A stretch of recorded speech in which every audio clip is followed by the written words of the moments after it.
And so that means Genevieve had a more involved role in the planning and will be more involved in some of the facilitation for tonight's agenda.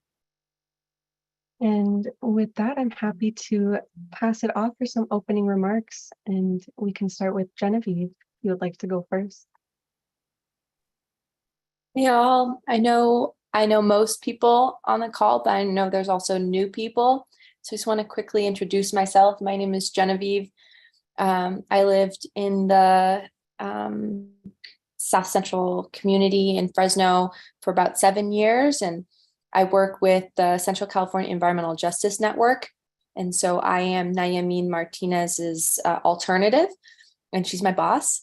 And I've actually moved out of the community, but still a part of CCEJN and still a part of this committee, and really invested in its success. And I really hope I get to meet and learn more about some of our new members. So thank you for having me. I won't spend more time than that so that we can get through our agenda and get on with our evenings. So thanks. Thank you, Genevieve.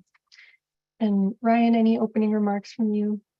Yeah, I just want to definitely start off by thanking Genevieve for meeting with us before tonight's meeting to go over the agenda and the material, the information that's going to be shared with all of you and getting her feedback. Also want to introduce Nancy Rios. I know she was at the in-person meeting, but she's an air quality specialist with us that's going to be supporting the South Central Fresno steering committee, and I know she's very excited about the opportunity to work with you, having grown up within the community herself. She has a history there and understanding, and so really appreciate her getting involved. I also want to thank several other people that are in attendance tonight to give presentations and bringing the information that the community members have asked for and want is so important, and we can't do it without partner agencies coming and presenting. So just thank you so much, and thank you to the steering committee for being here tonight and continuing to participate. And really disappointed I didn't get to attend the in-person meeting and meet all of you face to face, but also looking forward to that opportunity. Thanks.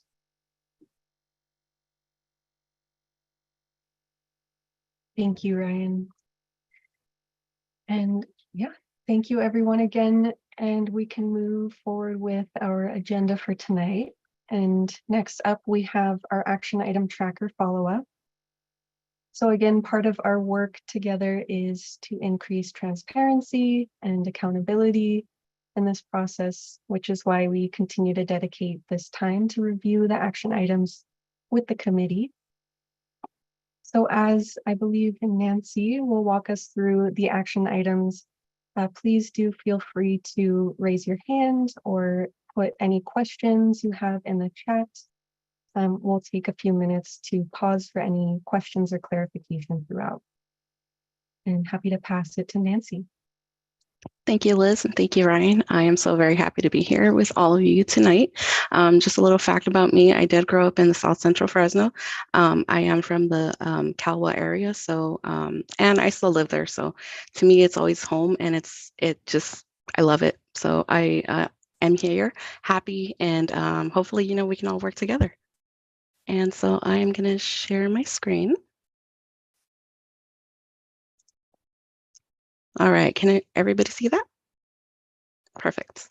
Okay, so we did do a few recent changes to the action items. So we separated each section by in progress, complete, ongoing, and comment noted. So this should be a little bit more user-friendly. If you do have any questions or concerns, comments, I am more than happy to help in any way that I can. So let's proceed. So this should be user-friendly. So if you click on in progress, it will take you directly to the action items from the previous meeting. And so we did not have a lot of time last time to go over all of the action items. So I will be going over the April action items. And to start off, we will be going to The April action items. So 55.6, establish at the last CSC meeting, it was requested to establish formal land use planning agenda item. And so CSC members are welcome to share land use projects during standing update item on agenda. And so tonight, somebody from the city of Fresno should be here, and they will be talking more about the planning notices. So moving forward to 55.5, and this is also from April. So the Air District will work with the City of Fresno to start land use subcommittee. And so we will continue to work with the City of Fresno to schedule a land use subcommittee. And so moving forward to 55.2, the Air District will explore alternative programs to rubbish burning in collaboration with the city. And so the Air District is continuing to follow up with the City of Fresno regarding these programs to rubbish burning. And so something that is very neat about this new format is once you are done viewing any of the action items, you can just click here where it says return to beginning, and it takes you to the beginning table of contents. So moving to the next complete action items. Let me start from the bottom, going to the April. And so for action item 55.7, it was requested to use May 2023 for onboarding new CSC members and to plan to have an in-person meeting in June 2023. And so the Air District did hold an onboarding training session for new CSC members on June 8th. And we also did have our in-person meeting June 21st at the Malaga Community Center. And so moving a little forward to the action items from June, we're going to start off with 56.4. The Air District will coordinate with Department of Pesticide Regulation to provide updates on statewide initiatives during upcoming meetings. And DPR, a representative from DPR is here tonight to provide updates on these initiatives. And so let's move to 56.3. Air District will follow up with CSC with additional information on potential truck project mentioned at June CSC meeting. And so an email was sent to the Fresno CSC. And so we are wanting support and input from you all. And so this email was sent on July 27, 2023.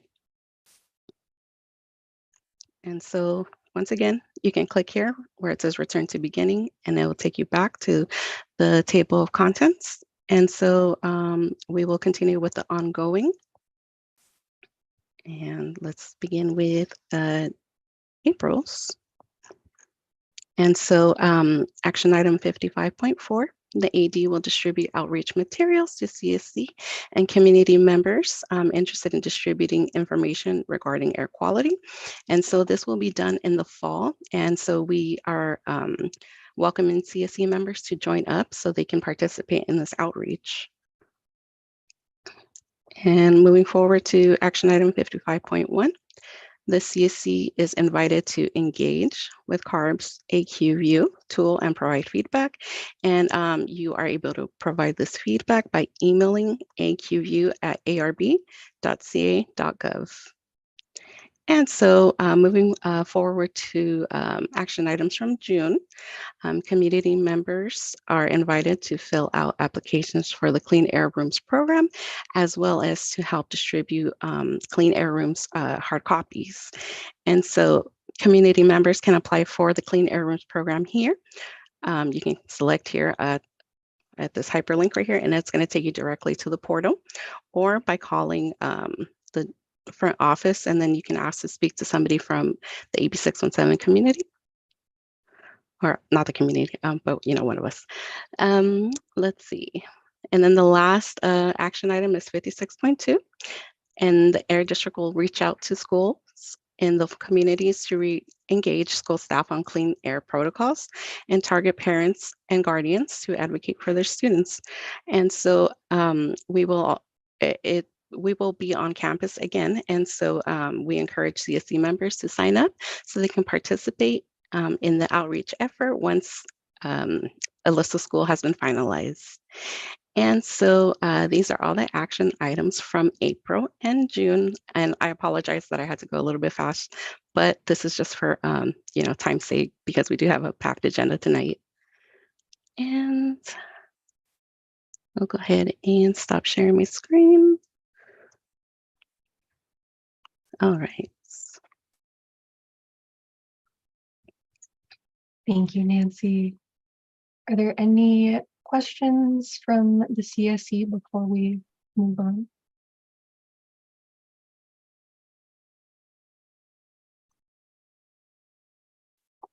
I'm not seeing any. No. Okay, thank you. And if any come up, feel free to put them in the chat and we'll make sure to get those answered. But we can move forward to our next agenda item, which is the CERT incentive measure discussion. You may have seen on the agenda that it is stated we are looking for consensus about the truck replacement CERT measure. I just want to provide some brief context for folks before I pass it to Genevieve. So the Air District will be presenting on a few different CERT measures, and one of them is the truck replacement CERT measure that was noted in an email to the committee last week. We do not have to reach consensus tonight if this feels like a lot of information for folks and if you're wanting more time to process.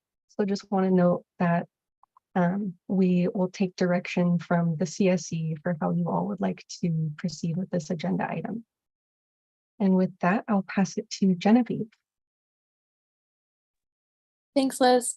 So this idea is new to me as well. And so I think I'd actually be more comfortable, Ryan, if you presented the idea and I could help facilitate the conversation. Sounds good. Thanks, Genevieve. Thank you. So yeah, I'll be covering several CERT implementation updates, exciting.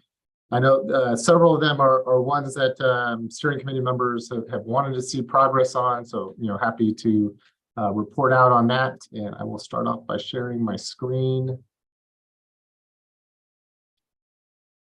Can everybody see my screen? Good, great. Yes.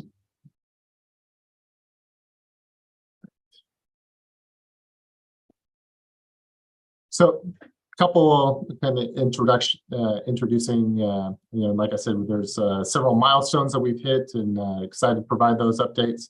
Also wanted to provide an update on the Clean Air Rooms program that we opened up several months ago and got off to a really great start. And so I have an update on that. And then looking to get more feedback on the heavy duty measure at the end. So exciting news, we entered into contracts with Tree Fresno and they subcontracted with Central California Environmental Justice Network to work on the vegetative barriers and the urban greening projects. It's very exciting news, and the plan is to start planting later on this year. And so that's great news. We've been working with Fresno Unified School District to move forward with both the electric school bus and the air filtration measures. And I know we've been saying that a lot, but there's we have more concrete information. So we've received 31 applications for 31 different school sites to install standalone air filtration units in classrooms.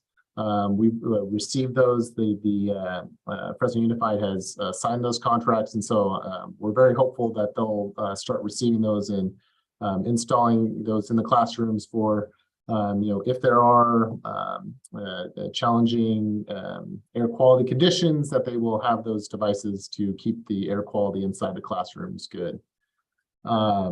In regards to the school buses, Fresno Unified has identified they're going to do 6 buses. That's very exciting. So we're working on finalizing the contracts and getting those over to Fresno Unified so that they can move forward with putting their order in for the buses, and then hopefully we can see those in the near-term future.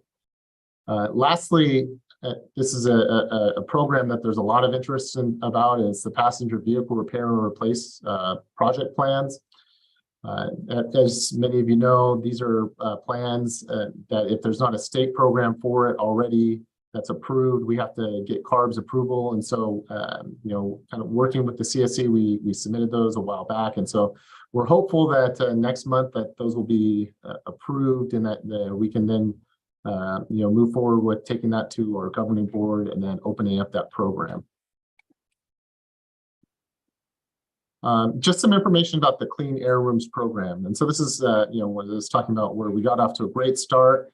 I'd say probably about after a month, we were about like in the 700 range, and we've seen a steady decline in the number of applications that we've been receiving. And when we initially did the launch, we had worked with news stations in both English and Spanish, and did a lot of social media and got the word out, and we saw a lot of interest. And if there's feedback that community members have on how we can reinvigorate this and get more interest in the program, as you can see, we still have roughly $830,000 remaining to be spent. And we definitely know that there's the households, there's the people in need of these devices. And so it's in our opinion, it's definitely just about looking for opportunities to engage and make people more aware that this is a real program, that the devices that they get are free to them, that they get replacement filters so that they can take advantage of that program. Overall, for all of Fresno, which is separate from the AB 617 funds, the district opened up a valley-wide program. And so we're seeing a lot of participation in Fresno County. We've done roughly 2,700 units to date. So it's going really well. And the important thing with this program is trying to get these devices to people before there's wildfires and other air quality events that may lead to poor air quality. And so like I said, if anybody has any feedback on that, please feel free to drop it in the chat or share it with us at the end of the presentation. And we'll definitely take that. And we're ready and willing and able to do additional outreach in the community to make more people aware of this program. So one of the things that we heard both in the development of the community emission reduction program, as well as as we've been implementing the program, is the desire to see the transition from heavy duty diesel trucks to zero emission vehicles. And so through those efforts, we've spoken to a lot of the businesses throughout the valley that operate heavy duty trucks, and about programs that are available, and trying to garner interest, trying to get people interested in participating in the program. And to date, we haven't found interest, and there's a lot of reasons for that. I think one, it's still really new technology. There's been very few trucks that have been delivered anywhere in the state to date. So people don't have a lot to gauge the successes of transitioning to this equipment. In addition to, if you're a smaller owner operator, the existing program requires you to scrap your vehicle. So I should go to the next one, sorry. So it's very challenging for some of these operators that if they only have a limited number of trucks, to devote one to an electric one and be unsure if there's any issues with that truck that gets taken out of service. That may be that they're not going to be able to satisfy contracts that they have, may not be able to deliver goods, which for small business would be devastating. And so there's uncertainty there. One of the things that we looked at and looked for was what are other models that we can look at to get people interested in considering doing this.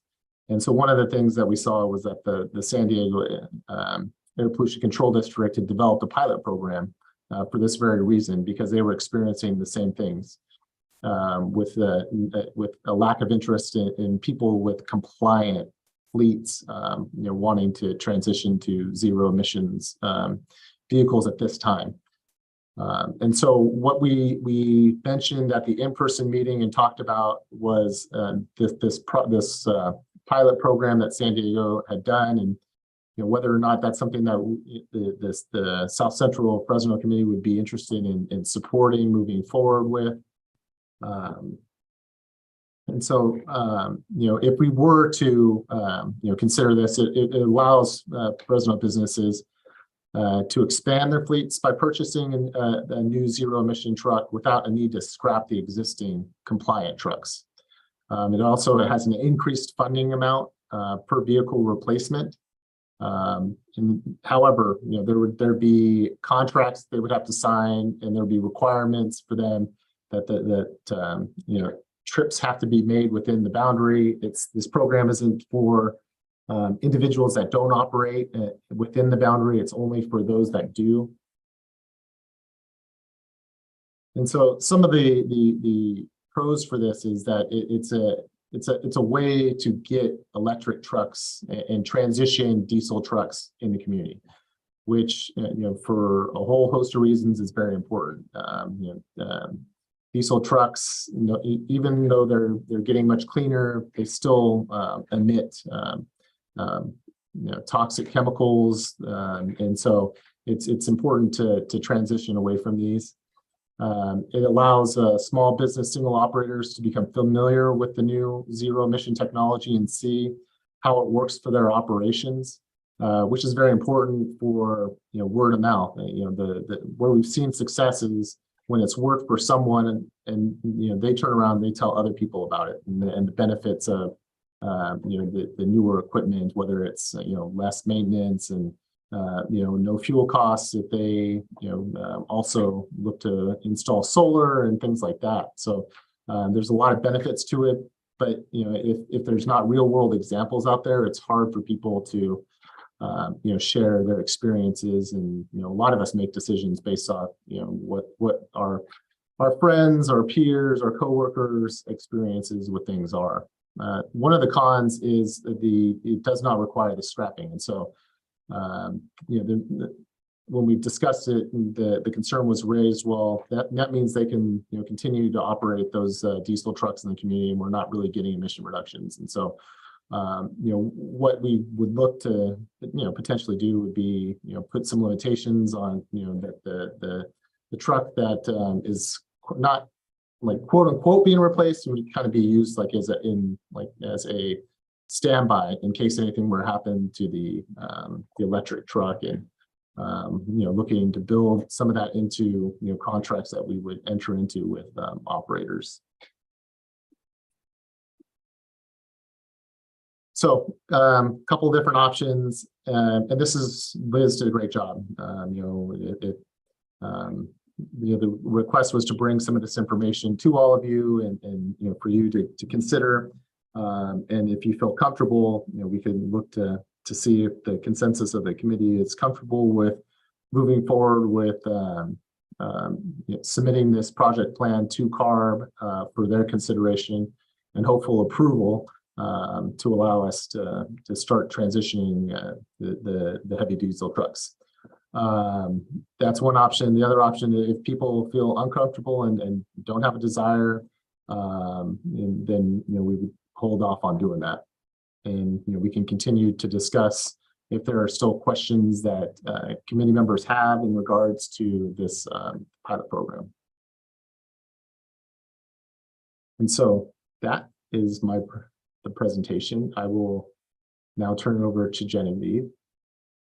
Thanks, Ryan. So that was a lot. We covered not only trucks, but we talked about some of the earlier measures and progress there. So do we want to back up and try to answer Ryan's first question about outreach for the clean air filtration devices for the community and how the district can better reach residents and get those into homes? Would you all want to start there? Do you have any feedback or ideas for the district on that? I see Lisa and then Natalie. Hi, everybody. Thank you for finally sending me a copy of, you guys are having a meeting, your agenda. Appreciate it after all these months. Currently, the city is going out and getting a lot of feedback and information regarding housing elements. And I think, you know, the Air District working in conjunction with the city as they're doing their elements, like the general plan element and the housing element, that this would be a good opportunity to piggyback about air quality and the things that are offered by the Air District to improve people's lives in the 617 area. Because I know like Saturday, they're doing a queer housing at the tower, and it doesn't take much to throw up a table with some informational packets and stuff of who you guys are and what you guys do and how you can make people's lives a little bit better. Thank you. That's an awesome idea. Thanks, Lisa. Did the Air District want to respond to that or just noting it? Yeah, I took notes of Lisa's suggestion. Appreciate it. Great idea. Thanks. Natalie? Well, hi. I know back to school is, I think it's already started, but I do think connecting with principals, but I think having a space where there's actually a workshop where like parents, sorry about that, we're all like, you know, parents that are there, they can sign up for that air filter, yeah, during the workshop. And I'm trying to think of another space, and I think just again, just reaching out to community centers, just considering like with extreme heat, I think cooling centers are a good option to reach out to as well, because a lot of folks have been attending that because of the extreme heat.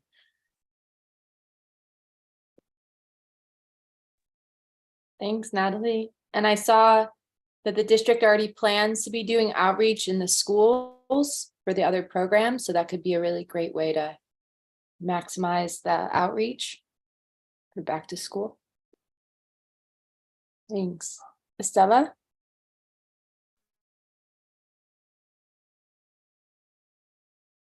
Sí, buenas tardes a todos. Pues ya que aquí están trabajando conjunto con la ciudad de Fresno, el Distrito del Aire, también un comentario que yo tengo para, pues, para mejorar la calidad del aire. Pienso que si una industria la mueven del lugar, que no sea aquí mismo en Fresno, que la muevan a otra ciudad, a otro estado, porque un ejemplo es de que el Amazon ahora está en este lugar del IS. Entonces, ahí no estaba el Amazon estaba allá por el sureste y ahora lo movieron para este lado. Entonces, es como en el mismo lugar, está en el mismo lugar, no ha cambiado más bien la ruta del Amazon, está en el mismo lugar, en las mismas comunidades y no se me hace que esté bien para estas comunidades porque siguen contaminando. Entonces, ya que está la ciudad aquí, también pues también que la ciudad trabaje en esto para que si mueven una industria, que no la muevan en esta misma ciudad, que la muevan en otro estado, en otra ciudad, porque sigue todavía igual. Nomás hacen como la mueven, pero la mueven en el mismo lugar. Gracias.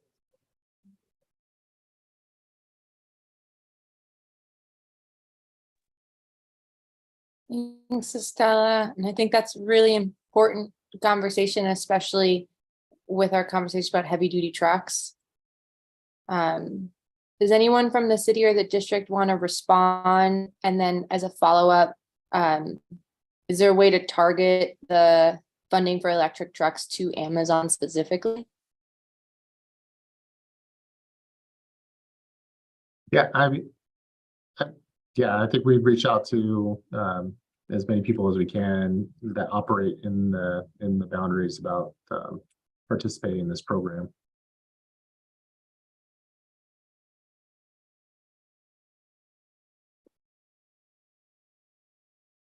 And has there been any movement on considering an indirect source review role that would focus on warehouses like the Amazon? So that facility was built after, it is subject to our ISR. I mean, they had requirements to comply with our rule. So that's not one that was built after the requirements, like a pre adoption of our rule. So it was subject to our indirect source review rule. Right, but in previous conversations, we discussed ways to strengthen that rule to push for more emission reductions. Has there been any conversation in the district about moving that forward? Yeah, I mean, we're actively looking at that right now, similar to other air districts throughout the state who are also looking at that rule. And yeah, I mean, when it comes to existing sources, I think our rule has been demonstrated to be as stringent as other ones. But yeah, we're continuing to evaluate that. Have we ever had a chance in these meetings to dive into the Amazon warehouse and learn about how many truck trips it has, what it's done to mitigate emissions, and like the ways it's complied with ISR? Estella, would that be a useful conversation to learn more about the operations and emissions of the Amazon warehouse?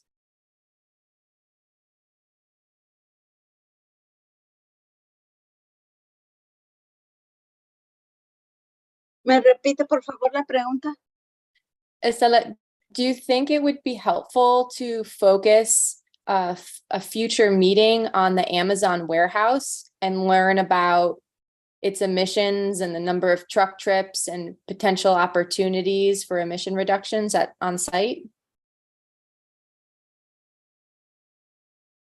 Sí, sí, porque están cerca de donde yo vivo.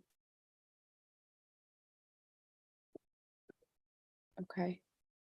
Harder and Co., could we add that to the items for a future meeting? Yeah, Thank you, Amy. thank you. Kimberly, sorry, your hand's been raised. It's okay. I just wanted to piggyback on a suggestion that Natalie had. I do know that school is starting back, so we do have like backpack giveaways that are going on all this week, some on the weekends, and then once school starts, back to school night is going to happen really soon. So that's a good way to reach a lot of residents to get them signed up for that program. And Ryan, can you send me some information so I can share it with the residents that I'm working with on the CAD program to get them signed up? Absolutely. Yeah. If anybody wants any materials, Kim, do you want hard copies or do you want hard copies, both hard copies okay. and the link? Okay. Thank you so much. We'll get that to you. Thank you. Awesome. Great idea. Okay, anything else on the outreach before we move to the truck conversation?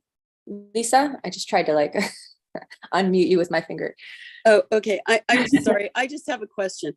I've been mentioning, and several other people have been mentioning for years, the back to school nights, the schools, the different things that the city has been doing. Is there any sort of community outreach plan and program and policy by the Air District yet? Or is just Ryan just going to continue to, and I don't mean to pick on you, Ryan, write down the notes and that's it? And because, we've, last year, back to school was mentioned time and time again. The year before that, it was mentioned time and time again. And there was not really a robust outreach, because the parents are sitting ducks when they go to these, back to school nights. Yeah. And they're taking all sorts of information in. Yeah, I could say that, we've attended back to school nights. We also have, programs at the beginning of the school year where we're going out and with meeting with parents and queuing and dropping off their kids at the schools within the community. So yeah, we're doing a lot of that. We've been trying to engage Fresno Unified about a similar effort this year. And so we're trying to get out to all the schools and do exactly that. Okie dokie. And will you provide the 617 committee some hard data of how many contacts, what was kind of the return of investment? Well, it's on the materials that they submit. It's hard to say where they heard about the information. To point to any singular event and say that was why they ended up doing it. That's not on the forms. Yep. Thanks, Ryan. And I think your slide earlier showed that school outreach work, but I think the question was more about tracking. Does the Air District track like the number of meetings they go to share outreach information? And would that be in like the community report that y'all do annually, or is that published anywhere? I'm gonna have to defer to our outreach and communications team.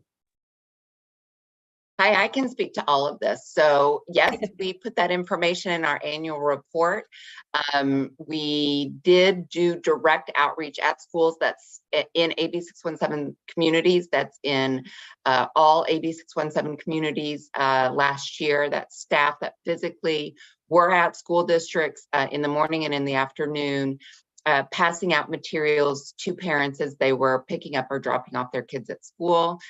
We are working to do the same thing this year in all AB 617 communities. It's a bilingual team that goes out and talks to parents primarily. And then we couple that with meetings with principals and attending back to school night events where it's appropriate. Most back to school nights, it's about going back to school, and they actually would prefer that we aren't there. So we go to like PTAs, parent-teacher associations. We go to, there's some coffee with parent type events, and we do all of that. But our big push happens about the first month back to schools in place, and we have packets that we hand out. And we can give you a ballpark. Last year, we ended up having to even order more materials because we had given out so many of the materials that we had run out. So we can get that information to you. It was several thousand last year packets that we gave out at AB 617 schools.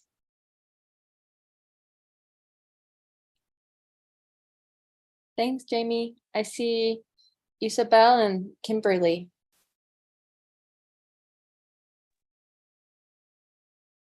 Sí, buenas tardes. No sé si es muy pronto, pero para mañana es el regreso a la escuela en la tarde en Secoya. Yo no sé si es muy pronto para tener la información lista o repartirla ahí.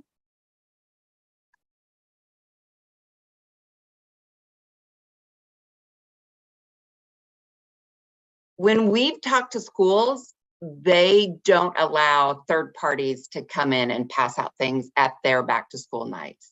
They use their back to school nights to talk to the parents about back to school stuff.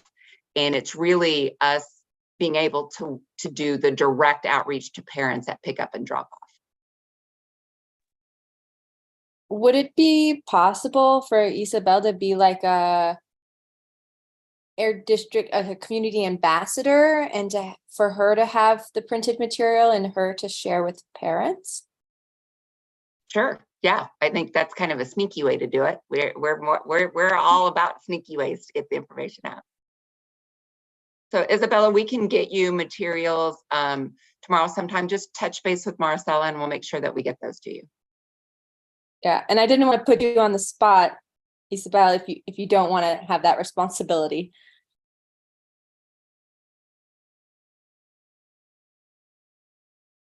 Sí, está bien. Cool. Awesome. Kimberly? No, my question was to Jamie. I just wanted to know how it was packaged and how it was being sold to Fresno Unified School District for back to school night, because a lot of these schools have a lot of kids with high asthma rates. And I think if we were selling it like that, then maybe they will allow maybe 10, 15 minutes just to talk about it and to get people signed up, because a lot of these parents don't know about the resources. So I was just wondering how it was packaged and how it was being sold.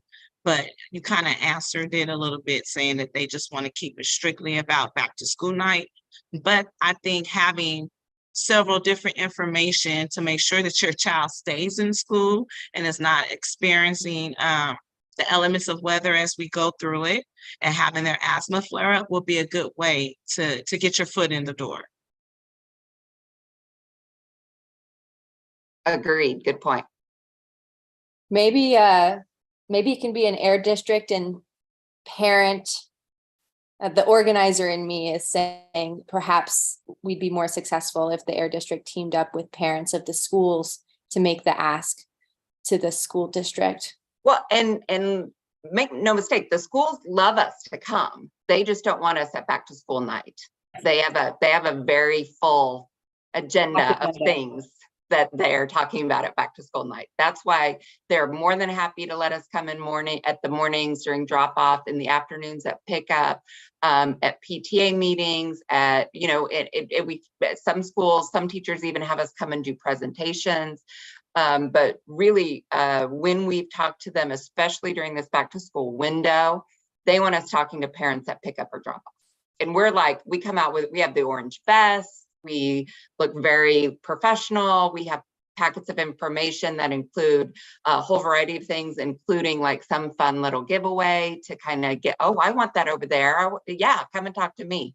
So schools are great partners. It's just that back to school hour that they usually have for parents is they have a million things that they have to deal with.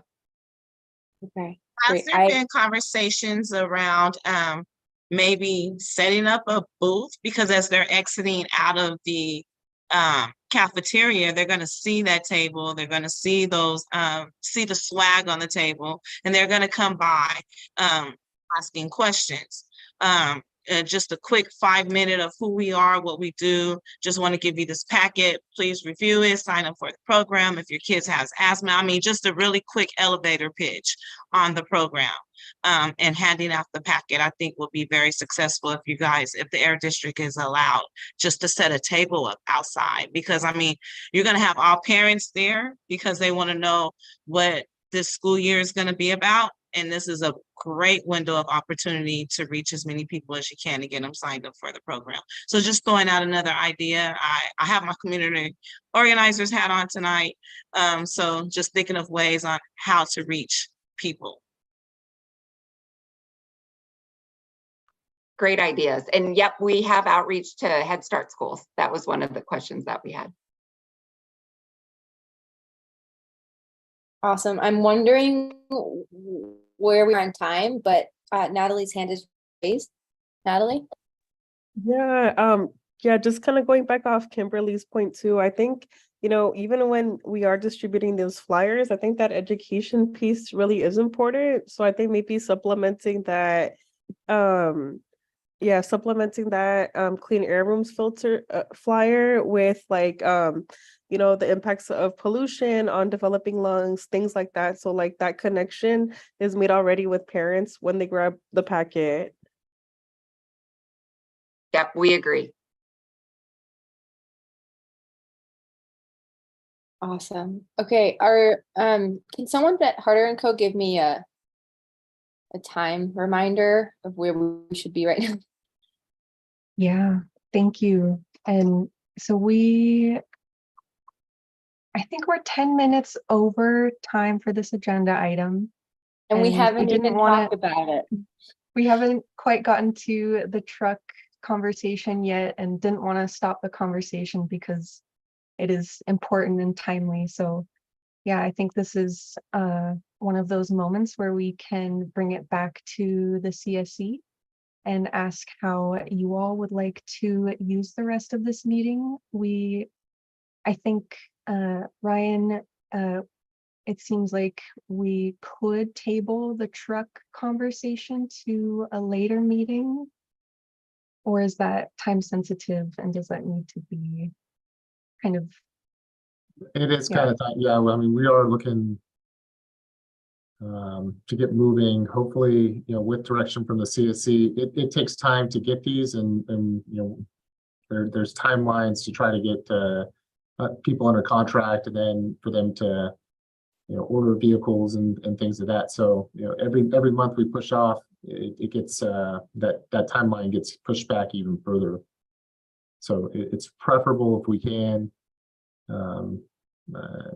get a sense of what steering committee members are thinking about it. If they have any additional concerns, if we did have to bring it back, then hopefully to be able to answer all those questions.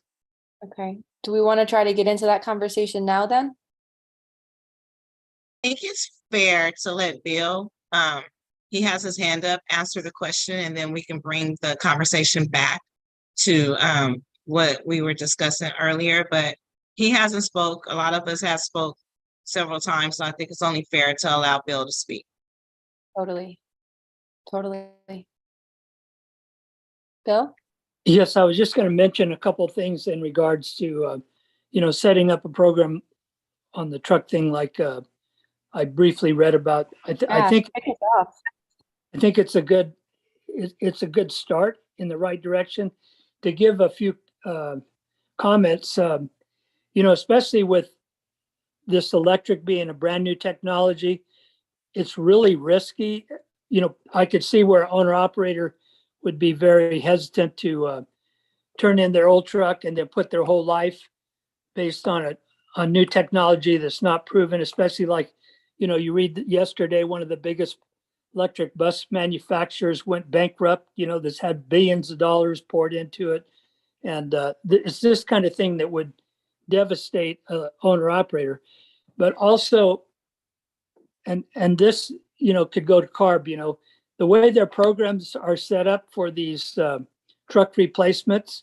And like Ryan was saying earlier, he was concerned that if they got a new electric truck and they still had their old truck, they would use their old truck more than the electric truck. Well, unfortunately, the programs, the way they're set up, they almost force you to do that because, for example, I had some trucks that I had bought newer ones before I had to. And so instead of using my older ones, I had those parked and used them for backups in case I had a problem. So when I used the newer trucks like almost every day, now I couldn't qualify when it came time to turn the old ones in to get benefit from the programs because, I didn't use them enough. So in other words, the way the programs are set up now, they encourage you to use your oldest trucks first, which is backwards, in my opinion, on how it should be. And then, so then, another problem is like, the programs are set up for the more miles you run, well, then the more money you get type of thing. And so you have somebody that has a tractor that all he's got to do is unhook the airlines, unhook the fifth wheel, back it under a different trailer, and he's gone.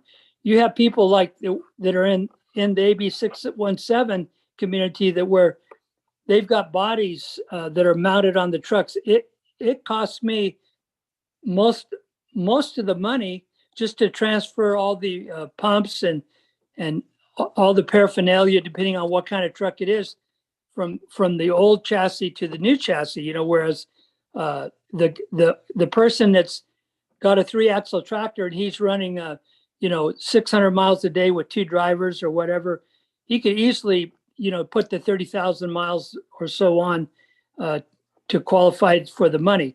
Somebody that's truly like in the AB 617 area that's just running around Fresno, it's hard to get that many miles. And it hurts them the worst because they have practically a brand new truck if they're running, 10,000 miles a year or something. And then it comes time, well, oh, you don't run enough miles, so you don't qualify for anything. And then, with the last go around, where if you didn't qualify because you didn't run enough miles, you ran your newer trucks, you parked your older trucks, you got nothing.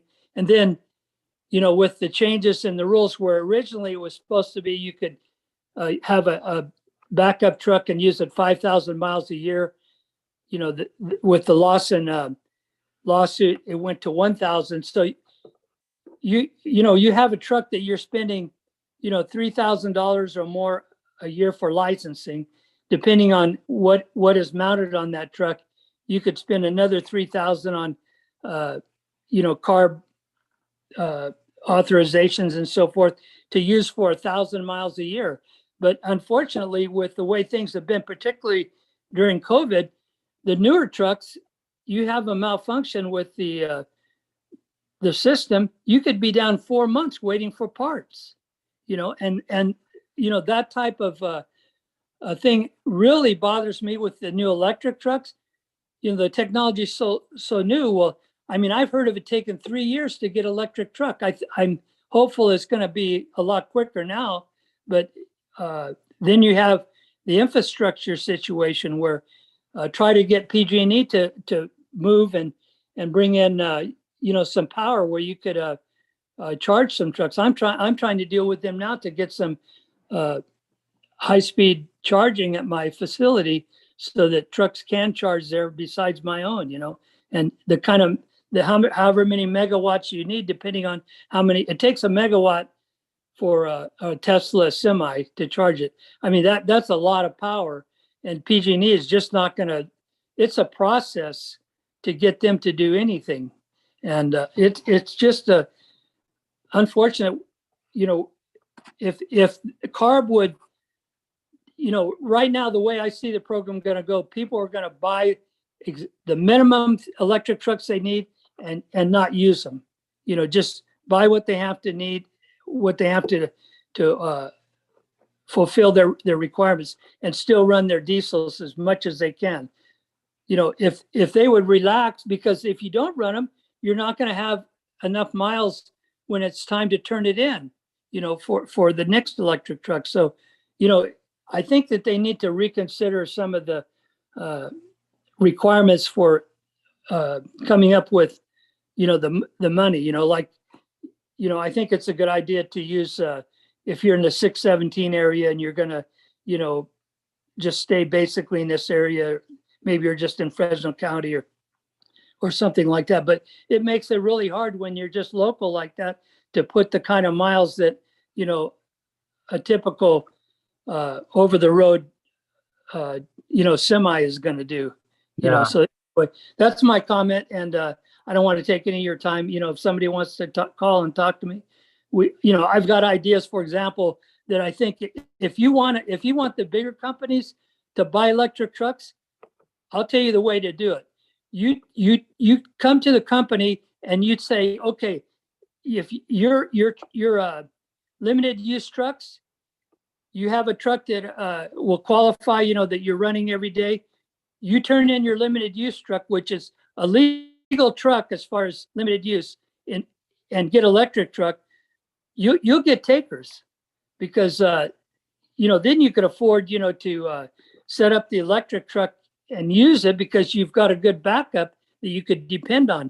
You know, that electric truck goes down. Well, I mean, you can't even get a new electric hardly in a timely manner. And I can't afford to get rid of my backup trucks, even though I pay everything and don't even use them. I can't afford to use them for 1,000 miles because if I have one in an accident or something like that, well, it's going to take me 2 years to replace that truck. By the time you get your body or your tanks or whatever you have on it, order the chassis, you know, modify it to fit. You know, I spend the money on just transferring the equipment over to the truck, and the excise tax, you get nothing towards the truck. Yeah. And I've got the limited use trucks.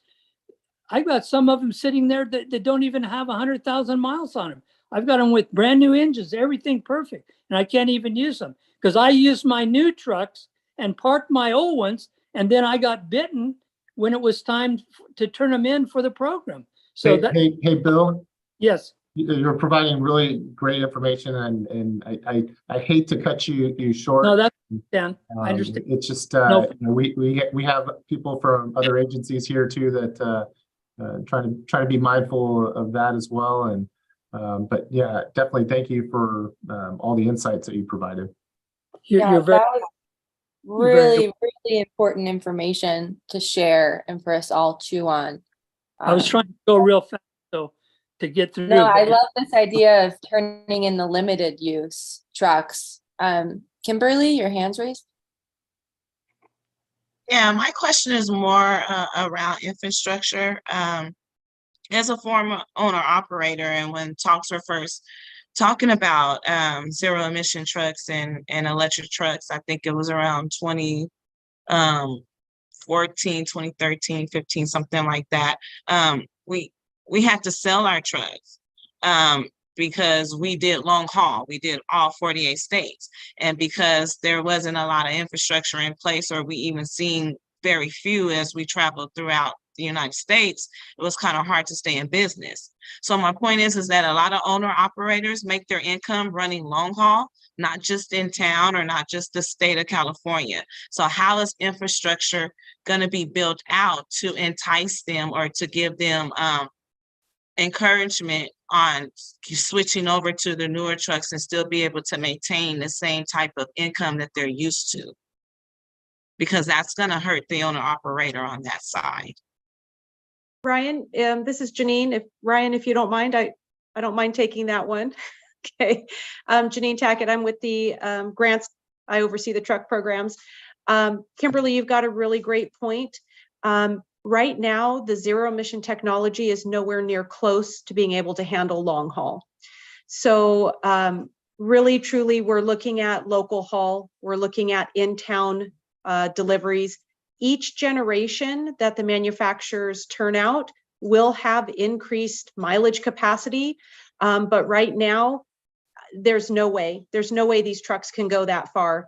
So the focus for the next, immediate future is really on the local haul vocations and infrastructure coming down the pipeline in a variety of areas. We do have infrastructure programs available to help pay for that. Typically, what we're seeing are the trucks being best suited for the returning to home base each day. So they come and go from the same yard, and infrastructure is being established in those yards for those trucks. For example, we've got Producers Dairy, downtown Fresno, that has deployed a couple of electric trucks. They've got first generation trucks. They've got infrastructure established at their facility down in South Central Fresno. They took on the trucks through a collaborative effort between a couple of different air districts. They were one of a few different fleets throughout the state to participate in that.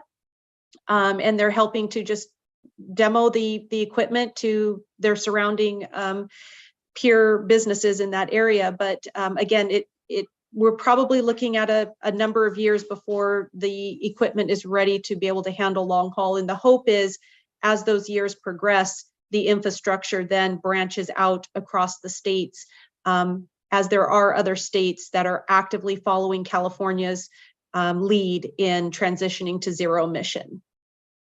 Is that education piece being provided to owner operators? Because with the new rule that's been passed, there's been a lot of panic among that community.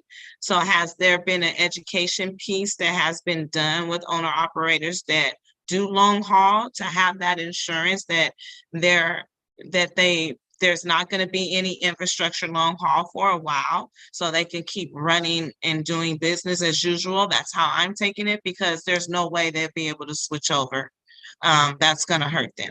Yeah, so I'll probably defer to CARB staff to answer that one, as the regulation is in their court, but I don't know if maybe Brian wants to tackle that. Oh, I'm taking a ton of notes, and yeah, I can get back to the group and Kimberly specifically. Yeah, and we do have, I was going to reach out to Bill too, and Kim, we do have an advisory panel that helps us revise those guidelines for all the little gaps you all that are really familiar with using trucks have found. Like, I don't know if you all have participated in that, but I think you'd be really valuable. So I'll get back with information on the program. Yeah.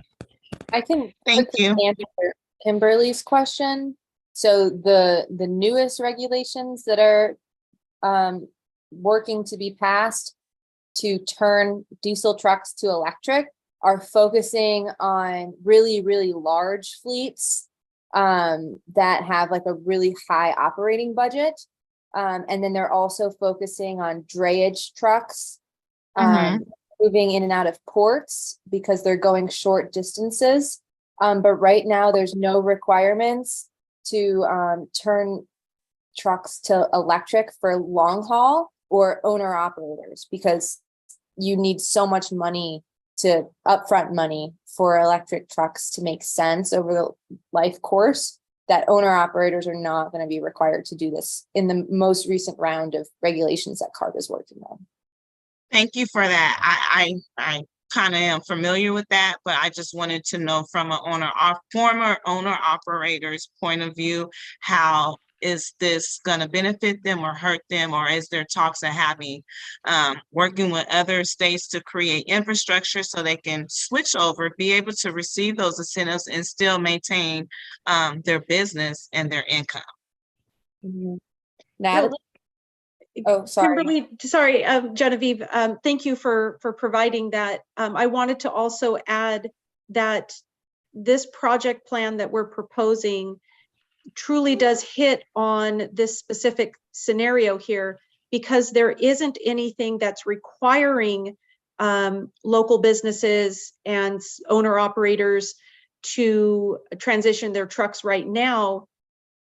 We really need to look for creative ways to encourage them to take action early, because we do want them to take that action now to help clean up the pollution within the community. And so this proposed project plan tries to hit at some of those areas. Bill mentioned several of the areas that the project plan is kind of targeting.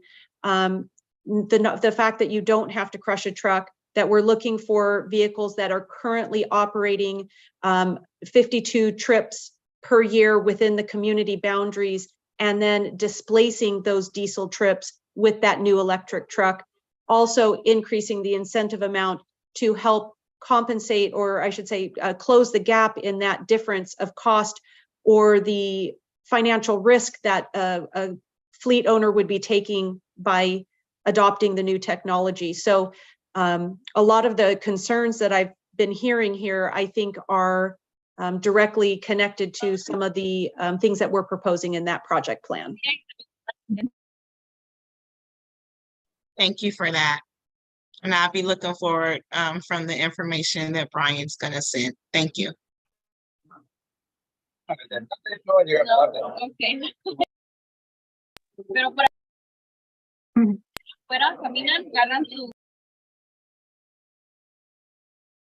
think they might be accidentally unmuting themselves. I think that's a nice segue that we have here. It sounds like we are likely not going to be reaching consensus on this tonight. It sounds like folks are bringing up a lot of really great and important questions and considerations, like the infrastructure needed and all of these details that go into it. And so I do think we still have CAL FIRE here ready for a presentation on the wildfire outlook, and want to respect their time as well. And so I'm wondering what the CSC thinks about continuing this conversation at the next CSC meeting. Potentially, if we have a subcommittee that could meet between then, or if we have someone who would like to volunteer as a co-host and provide more of that support during the preparation for the next meeting. Yeah, so we'll just pause and see how would folks like to proceed with this conversation.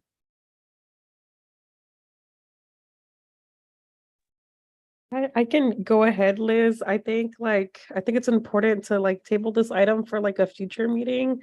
It's important that we get the ball rolling. But I think it also gives us the opportunity to bring this item back to our teams and see like what other important considerations there need to be made.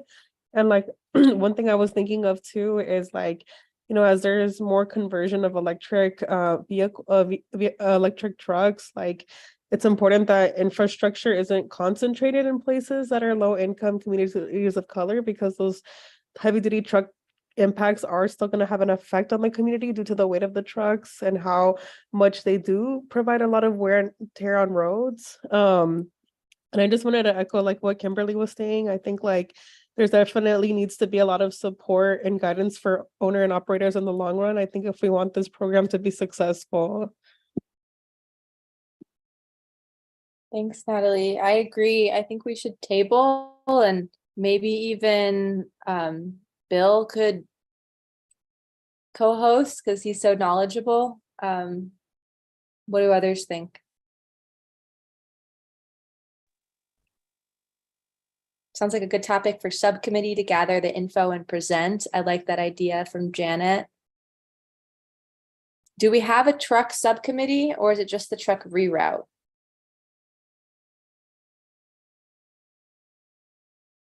Just the truck reroute subcommittee. I mean, we can definitely work with interested parties to set up a meeting to discuss further. Yeah, maybe we could have like a whole hour with some interested residents and members to discuss it, and then bring back kind of our analysis to the committee for further discussion. Sounds good. Okay, who would want to be a part of that conversation?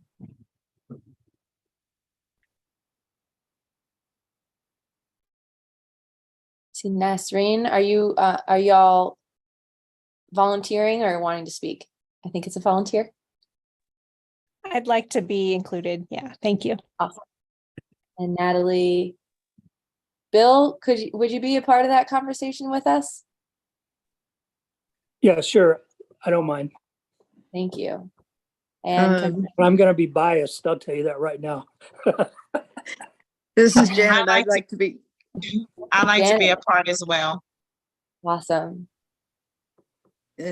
Yeah, Janet as well. Gotcha. Because we have garbage trucks that have moving arms every stop. Yeah, those are more difficult, aren't they? Way more difficult. Okay. So I've got 6 people who'd want to be a part of that conversation. Okay, awesome. Then maybe we can go on to the next agenda item because we have guests to present. We don't want to not have them.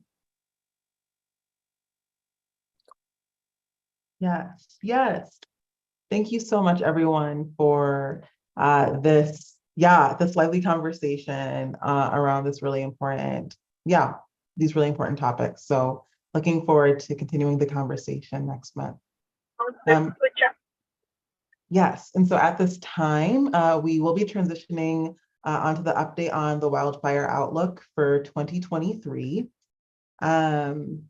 Yes, in our last agenda setting meeting, it was raised.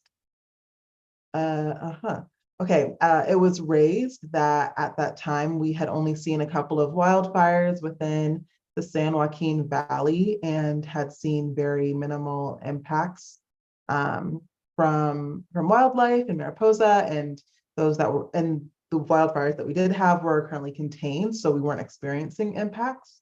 However, it was raised that there might be some concern from CAL FIRE due to vegetation overgrowth from the extended rains, particularly in the mountains where vegetation was remaining wet longer, creating that opportunity for a potential extended fire season. And so we are hoping that at this time to create space in this meeting for John Klassen to share a little bit more, followed by a short demo about for the smoke and wildfire app that could be one available resource.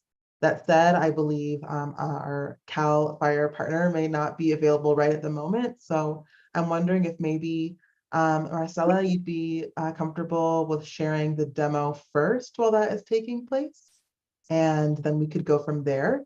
I will at this time also remind folks that this update from Marcela will be taking place in Spanish. And so make sure that you just want to give a gentle reminder to select the language that you would like to hear this presentation in. And as a reminder, at the bottom of your screen, there's a little kind of globe symbol that says interpretation. You can click that and select which language at this time. Perfecto. ¿Sí me pueden escuchar esta vez? Sí, muy bien. Ok, gracias.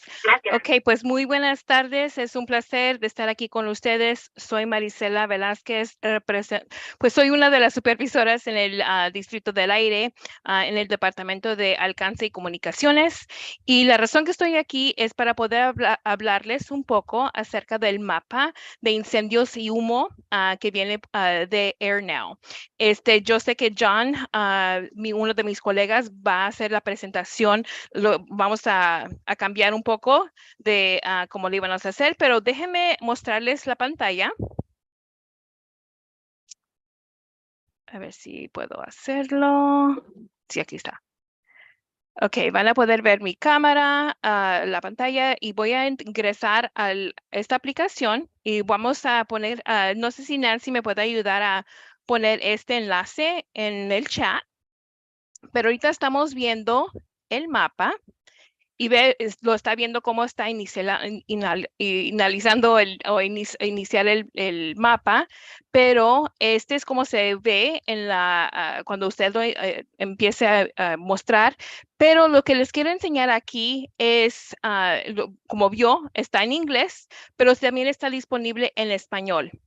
La manera de cómo puede cambiar el idioma es si usted va aquí a esta esquina, en la parte de arriba a la derecha, va a haber un icono del globo similar al cuando cambia el idioma aquí en el Zoom. Va a poder oprimir ese botón y allí le va a decir en qué manera quiere ver esto. ¿Lo quiere ver en inglés o en español? En esta manera, ahorita, porque vamos a hacer la presentación en español, le voy a ingresar o hacerle clic en el español. Y va a ver que todo está iniciando el mapa ahora en español. ¿Okay? Vamos a ver que el mapa se está abriendo. Y vamos a ver que va a ingresarlo para decir dónde yo estoy ubicada, que viene siendo aquí en la ciudad de Fresno. Lo que nos gusta de este mapa es que les va a poder mostrar a lo largo de todo el país, de otros países también van a ser incluidos. Lo voy a hacer un poco para afuera, nomás para simplemente mostrarle cómo está la calidad del aire en otras partes del país. Y en otros países también. Podemos ver que en Canadá hay muchos incendios que ahorita están pasando en esa área. Y lo que podemos ver que estos iconos aquí que tienen como la lumbre es que está un incendio que ahorita ya sabemos y está reconocido. Y si usted oprime ese botón, le va a dar la información acerca de ese incendio, de cómo se llama, cuántos acres está quemándose, todo el último reporte acerca de ese incendio. Voy a cerrarlo de nuevo. Voy a salir un poco para fuera del mapa. Lo que quiero mostrar es que ahorita, como ve, es algo que no he visto ahorita en mucho tiempo, de que la calidad del aire en California esté buena, ¿verdad? Especialmente durante este tiempo de verano, y sabemos de que hay otros incendios, lo más que ahorita en este momento no nos están afectando. Lo que usted puede ver también en este mapa es de que esto gris que está viendo todo alrededor de esto viene siendo el humo que se está viendo vía satélite. Entonces, esto es lo que puede ver todo cómo está a lo largo del país o de la nación. Y pero vamos a hacer un poquito más de cerca otra vez, porque también les quiero mostrar las diferentes capas que están disponibles y qué es lo que estamos viendo. Entonces, ahorita en lo que podemos ver es de que en la ciudad de Fresno o aquí en el área de Fresno, la calidad del aire es buena porque los puntos están verdes. Les voy a enseñar las diferentes capas. Pueden tener los círculos, los que ven aquí, esos círculos nos muestran un monitor que es permanente. Eso significa que es uno que es ya sea del Distrito del Aire, ya sea por la Agencia Estatal, la Junta de Recursos del Aire. Ese es un monitor que es permanente. Ahora, si vemos el triángulo, déjeme ver si puedo encontrar un triángulo. Oh, sí, aquí en las montañas. Este monitor que está aquí, esto significa de que es un monitor temporal. Y la razón que ponen este monitor temporal es debido de que es posible que hay un incendio en esa área, quieren ver en esas montañas qué es lo que está pasando en esa comunidad. Ya sabemos que también muchas personas aquí en la área, en todo el país también, ya hay muchos sensores de bajo costo disponibles. Entonces, esos también están incluidos aquí en esta área. Lo que podemos ver es de que aquí en esta, parece que una persona sí tiene un sensor personal, pero nos está mostrando que la calidad del aire es insalubre. No sabemos por cuál es la razón. Debido a que todo alrededor está bien, es posible que algo esté fallando con este sensor o es también posible de que esté pasando algo en esa comunidad específicamente que está afectando la calidad del aire en esa área. Vamos a pasar un poquito más acerca de las capas. Ya como les mencioné, cuando ven el icono de del incendio, es que es un incidente grande. Ya les mostré cómo cuando opriman ese icono, les va a mostrar la información acerca del incendio. Y luego, si usted ve, en unas áreas ve esta como una lucecita, esa es que simplemente hay una detección vía satélite. Entonces, el satélite está mostrando de que hay algún tipo de calor en esa área. Aquí ahí dice penacho de humo, pero eso significa la columna de humo, que ya estuvimos viendo, como yo les mostré, estas columnas de humo, ¿verdad? Todo esto viene siendo el humo o lo que dicen la columna de humo. Y la razón de que es posible de que usted no está viendo que aunque hay humo en estas áreas, si la calidad del aire es buena, porque usted lo está viendo ahorita que está verde, es simplemente porque este humo es posible que esté arriba y no al nivel del suelo. Y entonces las personas no lo están respirando. Entonces el humo está más arriba en la atmósfera. Aquí donde dice que está este icono de y lo que vamos a ver en eso, no sé si lo estamos mostrando, o sí, aquí lo puede ver, es que hay algún aviso en estas áreas y entonces cuando usted oprime eso, también les va a dar la información acerca de lo que está pasando en esa comunidad. Y es lo que simplemente les quería enseñar aquí. Otra cosa que podríamos hablar acerca de esto es de que estos, ya sean los círculos, ya sean los cuadros, los triángulos, van a cambiar, depende de la calidad del aire en esta comunidad. Como les había mostrado, el que estaba rojo aquí en esta comunidad de Fresno. Entonces, lo que podemos ver es de que la calidad del aire sí está buena a lo largo ahorita del valle. Hay unas áreas que sí, posiblemente la calidad del aire sea moderada. No sé si ustedes gustan que pase un poquito acerca de qué los diferentes niveles. Ya les dejo a ustedes que me dejen saber si es lo que quieren hacer, pero también simplemente cambien el idioma aquí. Botón aquí también que tiene los diferentes colores. Esto es si usted necesita asistencia de color visión. Sabemos que hay unas personas que no pueden ver el color ahorita como lo estamos viendo en la pantalla. Ustedes pueden oprimir ese botón y les va a cambiar el color para que usted los pueda ver. Y también si oprime este botón que dice FAQ, son las preguntas que ustedes pueden, si quieren saber más acerca de eso, de cómo usarlo, cómo ver los datos, qué cosas podemos hacer, ¿verdad? Ahorita como les mostré, ¿verdad? Las acciones. Si la calidad del aire es buena, es que usted no hay nada, no sé, si no ve ni huele el humo, es porque es un buen momento para que usted pueda salir a abrir las ventanas o salir al aire libre a hacer ejercicios. Si la calidad del aire es moderada, sabemos de que si no está o no le da el olor al humo, no lo está viendo, usted puede hacer las mismas actividades, pero ya si usted es una persona que es sensible, es posible de que tenga que limitar sus actividades al aire libre, porque es posible que le pueda afectar sus síntomas, ¿verdad? Si ya sea que tiene asma o otro problema crónico. Entonces, aquí está todo lo demás. No quiero no quiero tomar mucho de su tiempo, pero les quiero mostrar las diferentes datos que puedan recibir ustedes aquí. Mucha más información, ya casi repasé todo lo que estaba aquí. Y luego en este momento voy a parar de mostrar mi pantalla, al menos que tengan alguna pregunta.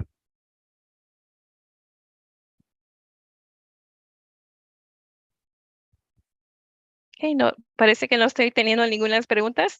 ¿Se le puedo pasar a De mi Roberta? parte, no, gracias. Ok, Gracias, no. gracias, Roberta. Entonces, Bakayla, ¿te lo paso a ti o se lo paso a John?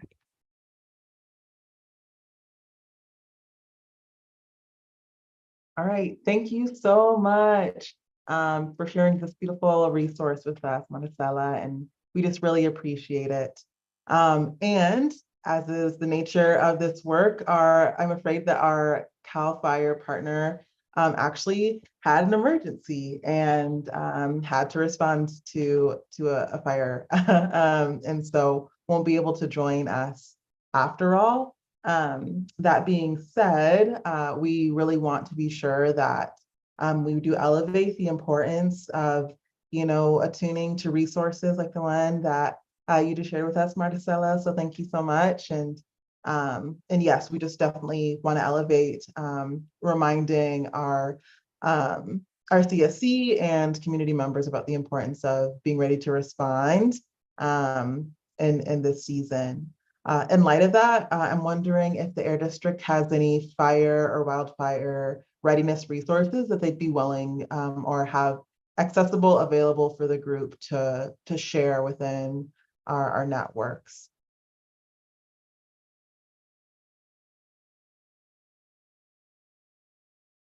Hey, Bakayla, John actually had a presentation that included some of that material.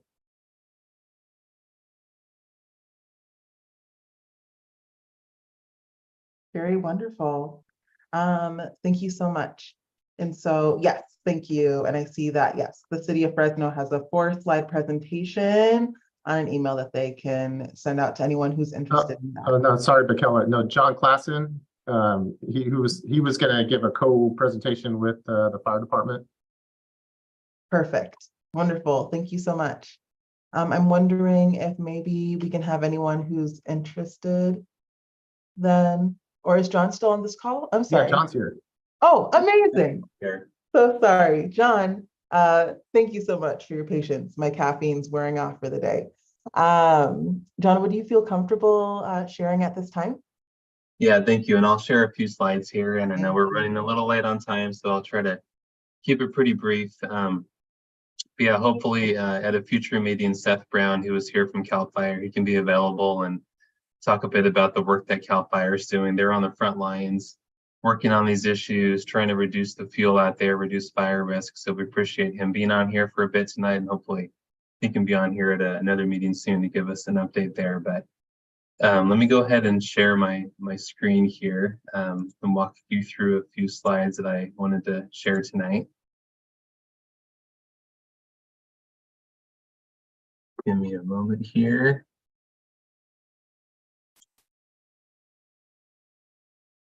Okay, can you see that okay?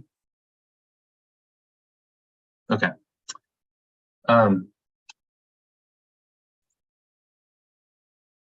There we go. Just a little bit of background. Of course, we know emissions from wildfires can be overwhelming, right? We've experienced that in recent years where when we have big wildfires in the area, we live in a bowl in the valley, of course, all that smoke can get trapped. It can overwhelm my air quality, have a lot of health impacts. We've all experienced that firsthand living here. This can lead to really high levels of particulate matter, which is called PM for short, or ozone as well. When wildfires burn, they also produce what are called precursors to the formation of ozone, NOx and VOC emissions that can lead to high levels of ozone. So it can be kind of a a double whammy during the summer season. We have both high particulate matter and high ozone, which can impact public health. We have a lot of wildfire issues here because of a number of reasons. There have been fire suppression policies that have been in place for decades that have led to a buildup of fuel in our forests in the area. We've had drought conditions in recent years leading to a lot of tree mortality. There's a lot of trees that have died up in the forests, very dry, ready to burn. Changing climate conditions like higher temperatures and drought, all of that coming together to cause very intense wildfire seasons and the potential for those. So because of that, this is of course a really relevant issue to air quality here in the region. And this can impact our health, right? Particulate matter can get deep inside the lungs. The smaller the particles are, the deeper they can get into the lungs. They can get into the bloodstream, cause different health issues. And so this is going to be an impact to everyone's health that lives here. This slide here just shows an overview of what we've seen for the number of acres burned across the region, across California, the past number of years. And you can see I've highlighted here 2020 and 2021, those 2 years. Those were 2 record-breaking years for wildfires. 2020 by far broke records for the number of acres burned across the state, over 4 million acres in that year, and that over doubled the record in previous years. If you look on the left-hand side, you see back in the past.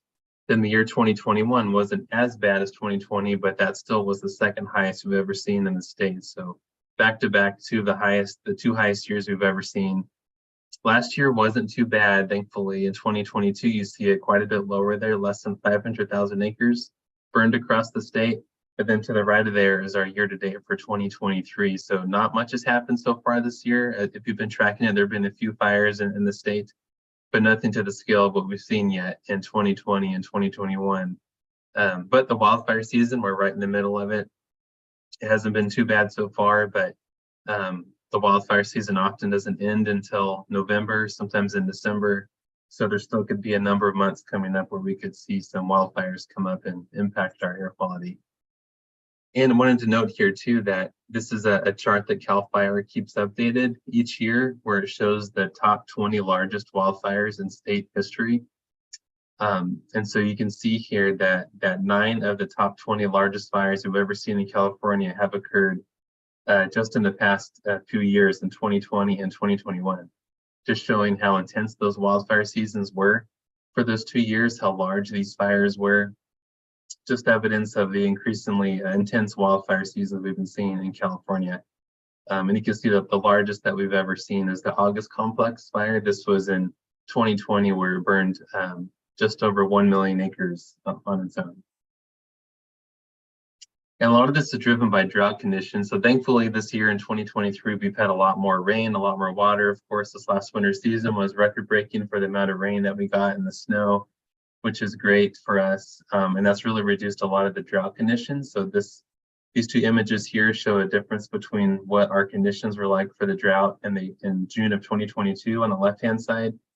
Then on the right-hand side is where we were just a few weeks ago at the end of July. So much better. A lot more water in the area, which is good to keep moisture out there to reduce fire risk. But the other side of it, the flip side, is when we have a lot more water in the area, there can be a lot more growth, a lot more brush up in the forest. And eventually when it gets hot enough, all that will dry out and that'll be fuel ready to burn. So having a lot of water can be a good thing to reduce fire risk, and it can also increase the amount of growth, which will then eventually burn if wildfires come in the area. So 2 different sides of the coin there. Just a few slides here on air quality too. Just wanted to note that usually during the summer season, when we have wildfires in the summer to fall time, it's just showing PM 2.5 air quality index data, kind of similar to what Madi was showing on the map that we're looking at, the different colors. Usually during these months when we don't have big wildfire seasons, the air quality is good to moderate. With a few unhealthy for sensitive group days, those orange days, those are pretty rare for PM 2.5, but the majority of the year we're good to moderate air quality for PM 2.5. And this data here shows for the years 2019 and 2022, those were 2 years when we didn't have a lot of wildfire impacts. So without wildfires, this is just a picture of what our particulate matter air quality looks like during a normal year without wildfires. And I wanted to compare this with what we see when we do have wildfire impacts. So this is showing the same time period, the same type of data for the years 2020 and 2021 on the right-hand side there. And you can see we have a lot more orange days, those unhealthy for sensitive group days. We see a lot of unhealthy days, those red days as well, even some very unhealthy days. That's that little purple sliver there on the top, that top pie chart. So the point here is that when we have air quality impacts during the wildfire season, you can see our particulate matter increases and our particulate matter air quality suffers because of it. Just showing a few images here of what some of this looks like from satellite imagery. This was last year. We did have a few weeks of wildfire air quality impacts. If you look on the left-hand side, this is some smoke impacts from the mosquito fire. This was in September of last year. You can see some of the smoke coming from that fire up in the Sierra Nevada, coming kind of smearing its way across of Northern California. And then we had a weather system come through and push a lot of that smoke down into the valley along with that cloud cover in the middle of September of last year. You can see that this video here is just showing the movement of some of the smoke. You can see it coming from those fires up in Northern California. You see this cloud cover coming, and the next day you see a lot of haze and smoke across the valley, impacting the air quality in the region. And this chart here just shows the data on an hourly basis. So not only do we see big impacts to air quality on a daily average basis, but looking at this on hourly basis too, we see very high concentrations of PM 2.5. This is showing the hourly values over about a 2-week period across different parts of the San Joaquin Valley.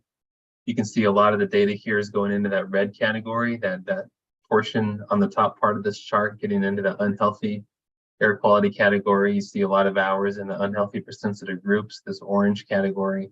And this is pretty common when we have fire impacts. We can see really high hourly concentrations wherever that smoke is heading that impacts the air quality here in public health. And like what we do with CAL FIRE, we work closely with CAL FIRE, with the Forest Service, the Park Service, land managers who are working on these issues on the front lines, trying to reduce fuel. So we work with them when wildfires do occur.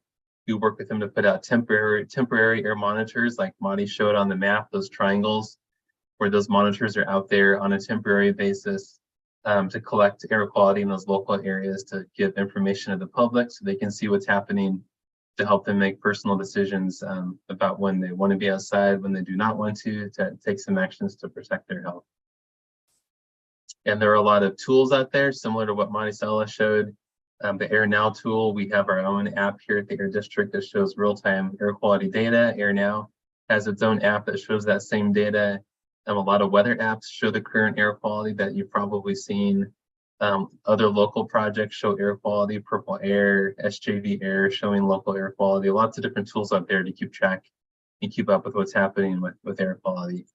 And then the last slide here just shows a number of links, just resources for you to explore and take a look at between all of these tools, between Air Now, the tools that we provide here at the Air District, different weather apps to take a look at weather and air quality, and different apps that show current prescribed burning projects too that are focused on reducing fuel across the area. So I'll stop there and I'll turn it back over to our host to see if there are any questions.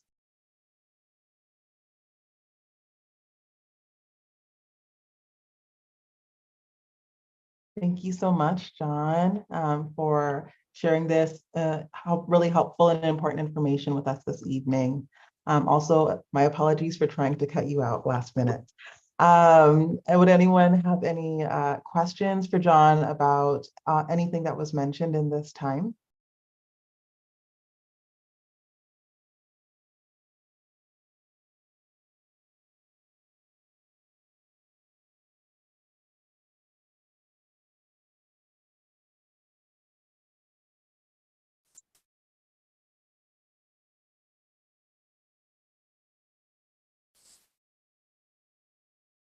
Okay, thank you so much.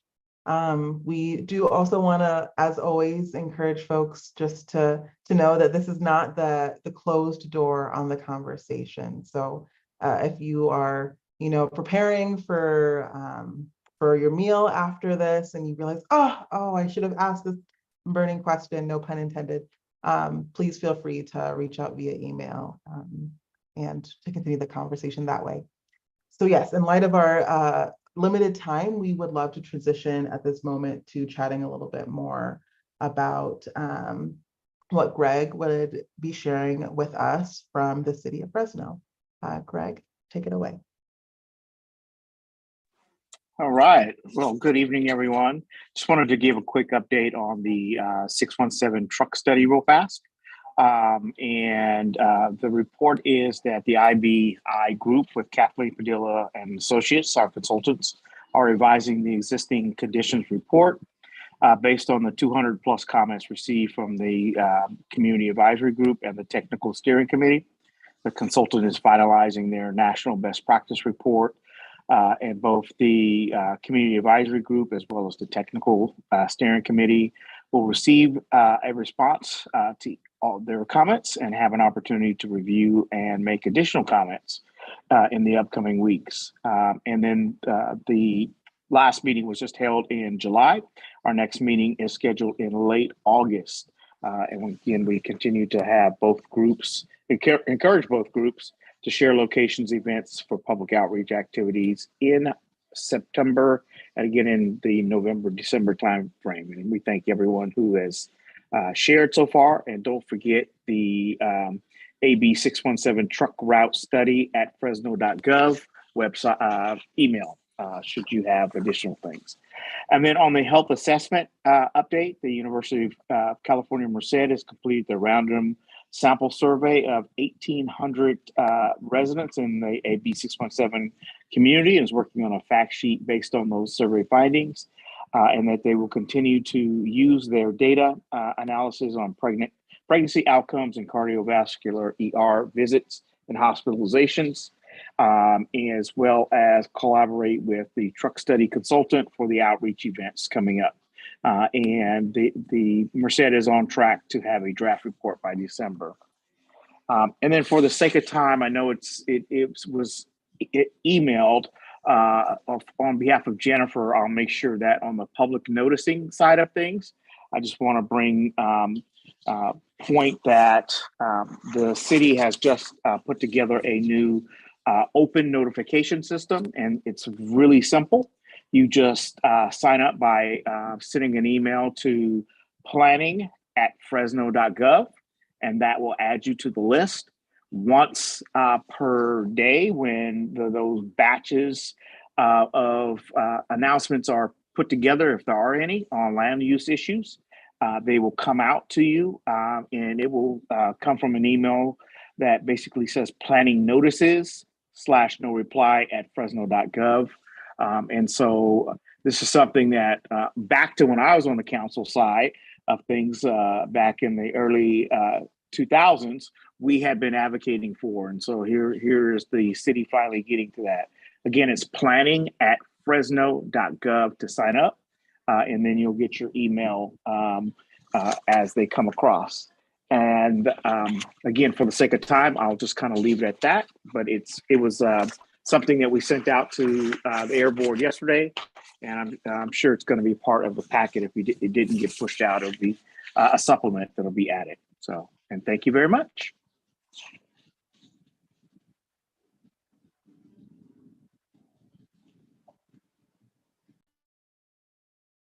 Thank you so much, Greg. Thank you. At this time, would love to invite folks to share any quick questions that they have. And I do see, Lisa, that your hand is raised.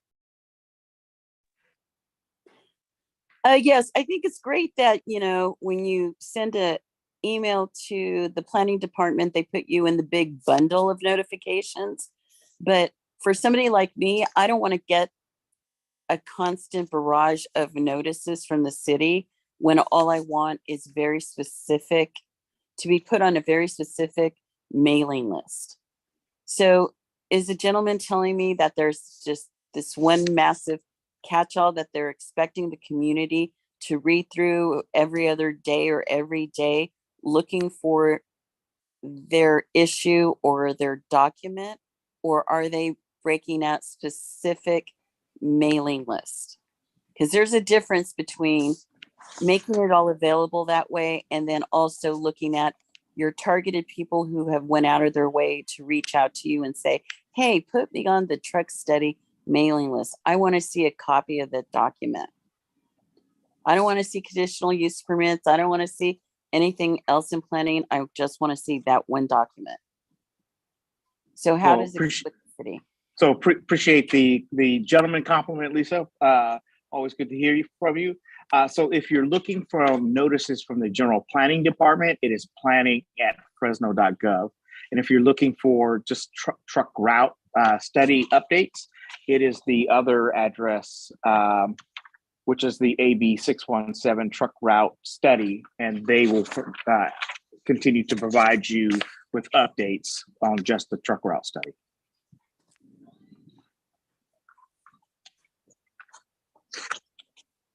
Okie dokie.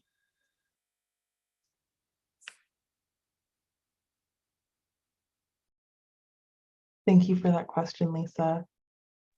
Well, excuse me, but here's my problem. I have been wanting information on the truck route, and I believe one of the last things, one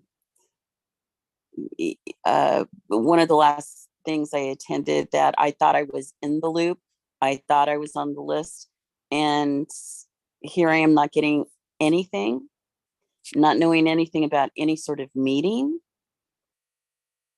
and just deaf, dumb, and blind out here trying to figure it out in the wilderness. So I guess I will have to call planning tomorrow and have a discussion. Thank you.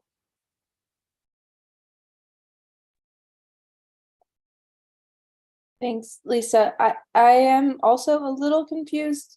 Gregory, are you saying that we email this email site and then that email automatically puts us onto the listserv? Is that what I'm hearing? Yes, for the planning documents, and they're focusing on environmental studies, including scopings and drafts, public hearings, and project pre and post approvals. Okay, so there's two of them. One's for the planning and one's for the truck reroute. Would you mind putting those two email addresses in the chat for us? Yep, I was doing that right now. Oh, thank you so much. You were reading my mind. Yep.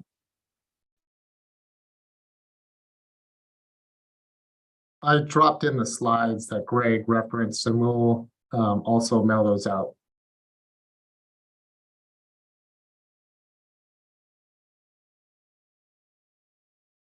Thank you. We look forward to seeing that information in the chat here.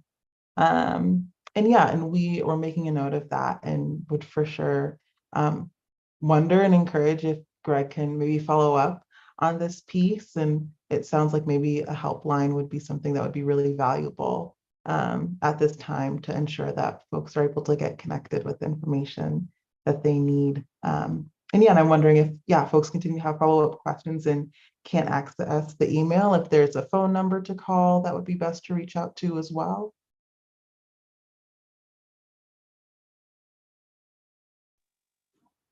I would probably be just the general planning staff. What are they, 621 something? I'll put that in the chat too. Let me look it up. You put that in the chat as well. Okay, thank you. Thanks so much. Okay, at this time, I'm wondering if we can now transition to hearing from our DPR partners. Unfortunately, just due to the time of the evening, we won't be able to get to quite all of our standing updates, but we look forward to continuing this conversation via email for these other pieces as well. But yes, so yes, next we have the Department of Pesticide Regulation, or DPR, listed in our last meeting in June. CSC members elevated a desire to have a greater presence from DPR in these meetings. And so at this time, DPR would love to invite DPR to provide a brief update on their work across the state, as well as any opportunities for individuals to plug into this work. Of course, thank you for this opportunity today. So in terms of our work in the statewide work that we are doing currently, we are working on a 1,3D regulation, which I believe you all know. The current 1,3D regulation is set to be finalized by end of this year and will be effective in January 1st. it is basically regulation targets to protect the residents, especially children who are the most sensitive populations, and we call it non-occupational bystanders regulation. I'm gonna send a basic copy, a link to all the documentation and information that we have about this regulation into the chat. Right now, we are at our third public hearing, public comment period, which will end tomorrow. After that, we will be working on all the documents, putting it together, and hopefully we are aiming to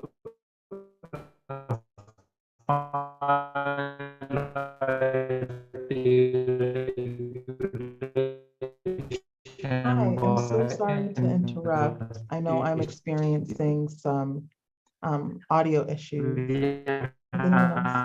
Me too. Yeah. Another regulation that is also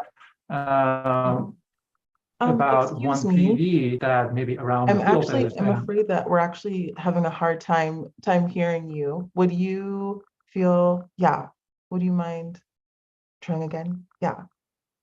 Okay, can Would you you mind hear me turning your now? video off? Okay, so I believe my computer is unmuting me. So just please let me know whenever it's happening.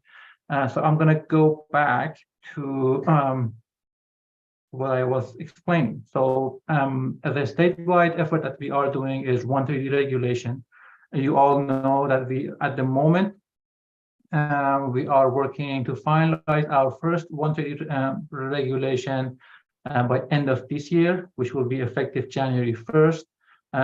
This regulation targets, basically is meant to protect the residents, especially our children, which are the most sensitive populations.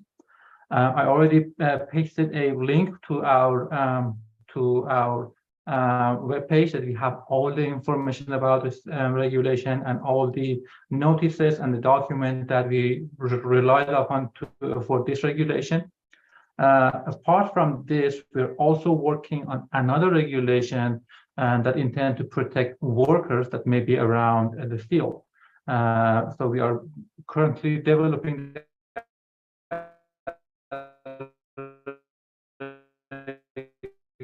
I'm so sorry. I think the audio is cutting out again.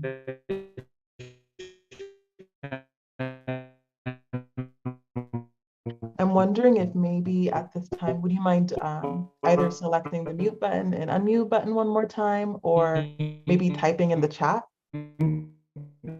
I hate to be repetitive, but I really do think it's his internet connection. And if you were to turn off his video, it would increase the bandwidth. Thank you, Genevieve. Yes. I'm wondering, did you happen to hear this conversation? Criteria that Yeah, we lost him. Thank you, Genevieve. And I saw that you raised your hand as well, Marcella. Yes, I'm wondering if you would mind. Okay, great, thanks. Yes, I'm wondering if you would maybe mind continuing either in the chat what you were hoping to share, or maybe turning off your video so that we can hear the really important information that you have to share with us in that piece.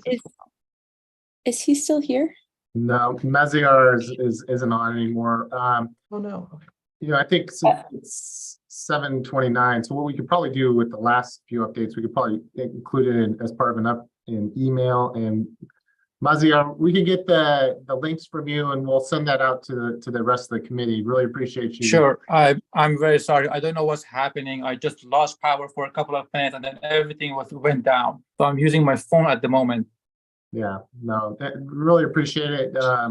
Yeah, DPR working on 2 regulations, one for residences that, you know, in regards to restricted pesticides, and then also one for worker safety, both super important. And so that regulatory work's ongoing. The resident one is done by the end of the year is looking is what it's looking like. So we'll send out links to the CSC members so they can get more information if they choose to do so. Thanks, Mazir. Yes, thank you so much. I don't know if you can hear me now. My apologies for my internet, and thank you, Brian, for the update. Yes, we can hear you. Thank you so much. Yes, we look forward to continuing the conversation with so many other items via email. And so, yes, as we kind of transition into just wrapping up this evening in light of really wanting to be respectful of each of you and your generosity in sharing your evening with us, we would love to chat maybe about next steps as we close this time together. So as the PowerPoint is maybe shared once more, we just want to remind folks that our next agenda setting meeting is scheduled for Wednesday, August 16th at 4:30 p.m. That is to take place on Zoom, as well as wanting to put on your radars that our next CSC meeting is Wednesday, September 20th at 5:30 p.m. Again on Zoom. And so at this time, we would love to ask, are there any clarifying questions or modifications before we transition to any closing remarks from Ryan or Genevieve?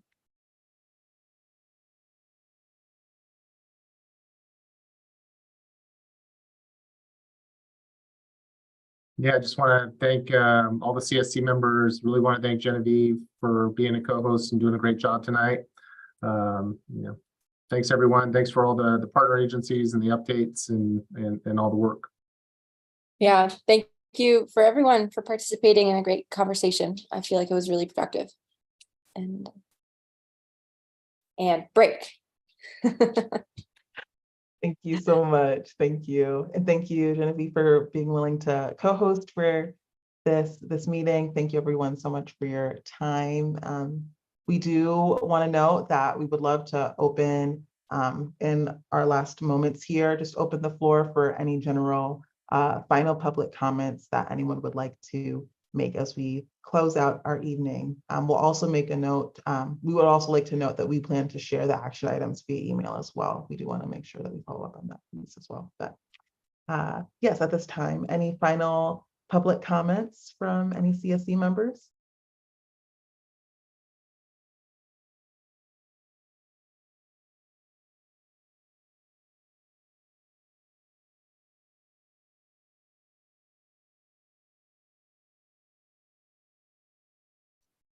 Okay.